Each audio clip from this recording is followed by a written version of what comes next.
Okay, so this is the new Pixlr, and you might notice there's a few more options right down here. The home page looks a little different. They've got some collage templates already set up that if you want to use those for some project, you can. We are not going to use those, so don't even worry about it. We just want to go back to the same old link we had before, and that is create new. And we're going to stick with something called web small.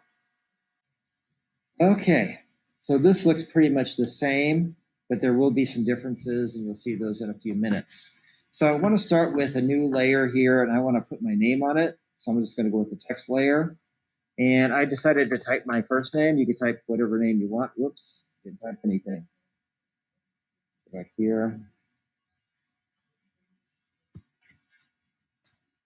So I went with my first name, and you can do your first name, last name, both of them. You can decide. You'll notice now that some of these fonts here have a little yellow thing out to the side. That means that you have to pay for it.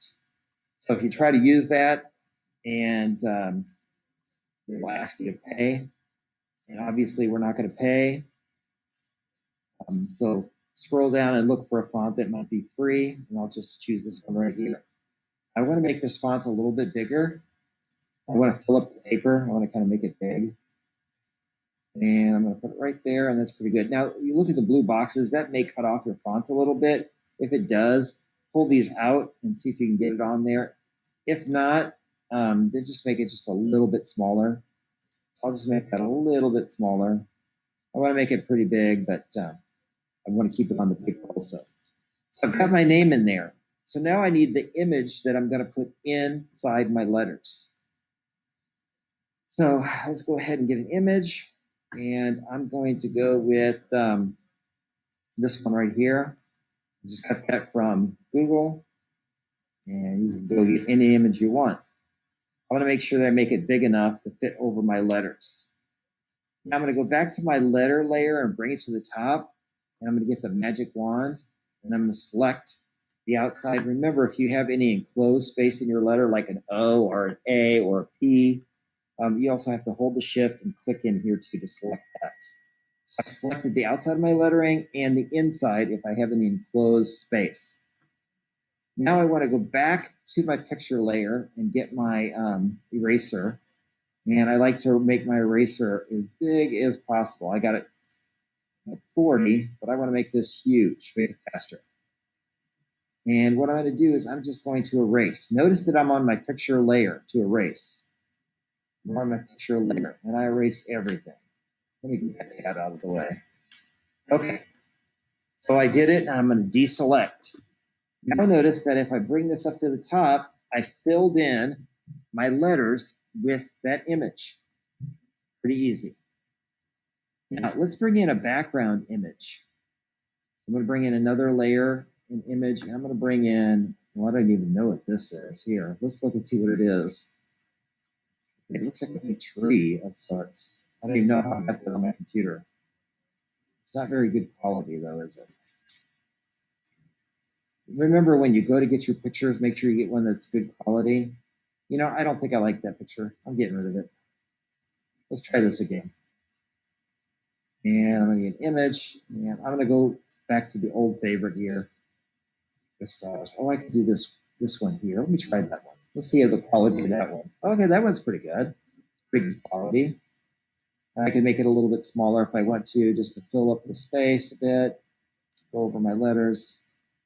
Okay, that's pretty good. And I'm just going to drag it down so that my letter's on top of it. But what I really want is I want an outline here because I'm not seeing a lot of contrast between my letters and my background, and I want an outline pretty bad.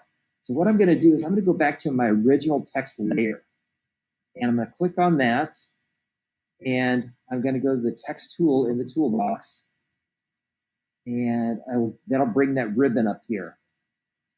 So now what I want to do is I want to go to Styles, and I want to change and add an outline. I don't want it to be gray. I think I'm going to go with white outline. And that's too thick, doesn't look very good. I'm going to thin it up a little bit, maybe like this. And I also want to add a shadow. So I'm going to add a shadow. And remember with the shadow, you have to change some of these settings to get really what you want. I want it pretty opaque. You see I've got the really opaque shadow there. And I want the distance to be closer. Maybe I want the blur to be a little bit more blur. So I can increase that blur a little bit. And I can change the direction a little. And I can change the distance. Okay. And I've got kind of a shadow on there now. I think I'm gonna change it to black though. I don't like the gray shadow. Okay, oh yeah, I like that. That is so much better. See how it stands out now with the outline? And if I'm not sure about that outline, I'm gonna go back and change it to black. I could change the outline to black and see how that looks. Sometimes you don't know the answer until you see the answer. And I always say that sometimes I don't know what the correct solution is. But when I see it, I know it. And I think this looks pretty good too. I could go with that. If I wanted to try some more, oops, that's the wrong thing. I didn't want to do that. Sorry.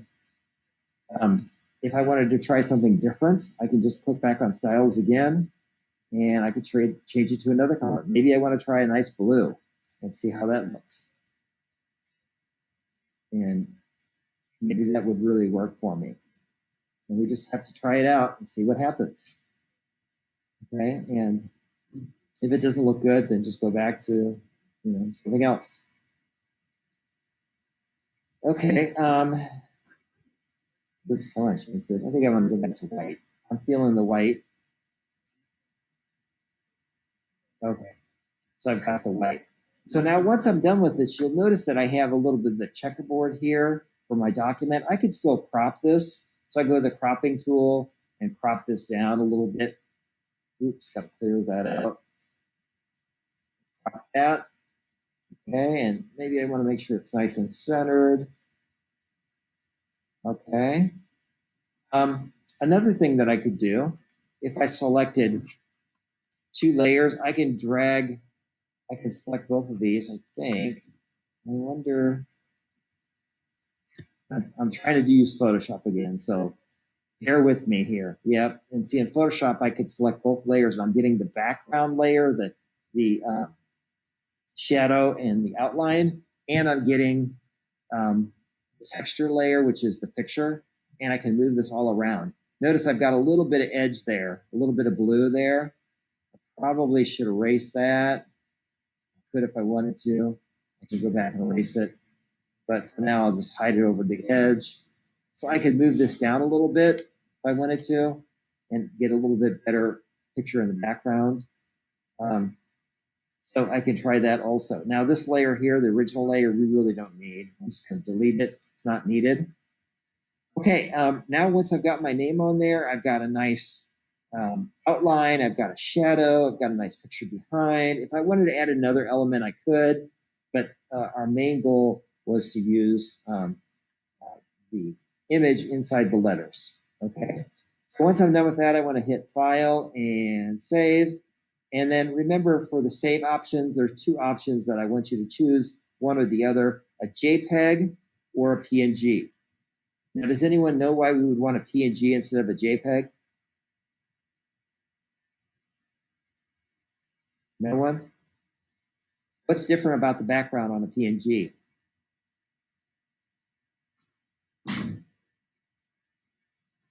It's clear. The PNG background's clear. So if you wanted something with a clear background, you'd save it as a PNG. If you don't mind, JPEG's fine. So I'd like it to make high quality. You can bump that all the way up to 100. Make sure it's high quality. The size is good. I mean, you could change the size here if you wanted to, but it's fine. Once that's downloaded and it says it's ready in 3 seconds, 2 seconds, okay, I can close that and you can see it right here. Here it is, and I can see it in the folder. There it is right there. Now it is a JPEG. I can open that up. And there it is right there. All done. Ready to turn in on Google Classroom. It's a really easy assignment to do. It doesn't take very long. And after we worked out the kinks, it's working much better now. Okay. So now that I'm done with that, I've saved it. I can put that on Google Classroom, and I'm done. And that is it. That easy.